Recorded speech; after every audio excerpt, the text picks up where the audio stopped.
So the Messenger of Allah sallallahu alaihi wasallam likens the believer who recites the Quran and implements it to a citron fruit, uturujja. Subhanallah. And if you take a look at this hadith, there's a wonderful connection in this similitude presented by Prophet Muhammad sallallahu alaihi wasallam. Notice how the Messenger of Allah sallallahu alaihi wasallam likened mankind and their actions to trees and plants and their fruits. So the mu'min who recites the Quran and acts upon it is like a uturujja. رِيحُهَا طَيِّبُ وَطَعْمُهَا طَيِّب. And the mu'min who does not recite the Quran, he is like what? مَثَلُ التَّمْرَةِ, يعني date. Is that of a date. Okay? And then the munafiq who recites the Quran is like a rayhana, basil. And the munafiq who does not recite the Quran is like a hamdala, like that of a vine. So the Messenger of Allah is providing a similitude between mankind and their actions to trees, plants, and their fruits or vegetation. And that's because Medina at that time was an agricultural society who were well versed on the process of planting and harvesting crops. Sah? As we know, the famous hadith, the Prophet of Allah gave a suggestion of how they should irrigate or treat the crops. And then the Messenger of Allah eventually said to them, Antum a'lamu bi amri dunyakum, that you all know better about the affairs of your dunya. Now, so they were very aware of harvesting crops and planting. Tayyib. So the Prophet of Allah provided to them examples, tangible examples that they were aware of.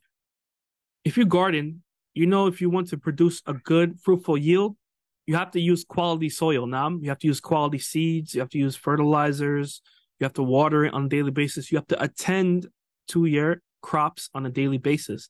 And then inshallah ta'ala, Allah will give you a what? A beneficial harvest at the end.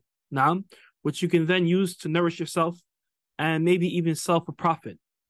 Well, likewise, SubhanAllah, the Messenger of Allah is telling us our actions are similar to that.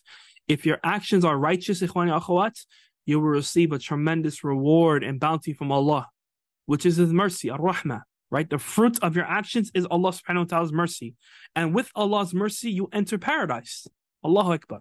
Similar to when you plant your crops, at the end you receive fruits and vegetables, you're able to benefit from it. If you do righteous deeds, then at the end you will receive Allah's mercy. As a result, after that, His paradise. Now, also from this similitude, notice that the Messenger of Allah ﷺ likened the believer to citron fruit, uturujja, and dates. What's common about them? Do they grow on trees or in the ground? They grow in the trees. Now, and the Messenger of Allah ﷺ likened the hypocrite to basil and vine. Two things that grow where? From the ground. The Messenger of Allah ﷺ is highlighting the lofty status of the believer, like a citron fruit and dates, which grow high in the trees, subhanAllah. As Allah subhanahu wa ta'ala, He mentions, أَلَمْ تَرَى كَيْفَ ضَرَبَ اللَّهُ مَثَلًا كَلِمَةً طَيِّبَةً كَشَجَرَةٍ طَيِّبَةٍ أَصْلُهَا ثَابِتٌ وَفَرْعُهَا فِي السَّمَاءِ. A kalima tayyibah, la ilaha illallah, is like a goodly tree. Its foundation is strong and firm in the ground, وَفَرْعُهَا فِي السَّمَاءِ, and its branches are high in the sky. And that's where the fruits grow, from the branches of the tree. Subhanallah bihamdi. So the mu'minun are being highlighted in their lofty status, as opposed to the hypocrites who are likened to basil and vine that's grown from the ground. Rather, they have the worse status than that. إِنَّ الْمُنَافِقِينَ فِي الدَّرْكِ الْأَسْفَلِ مِنَ النَّارِ. They are in the lowest levels in the hellfire, as Allah subhanahu wa ta'ala mentioned. Now, so in this tamthil, subhanAllah, we see the beautiful connection.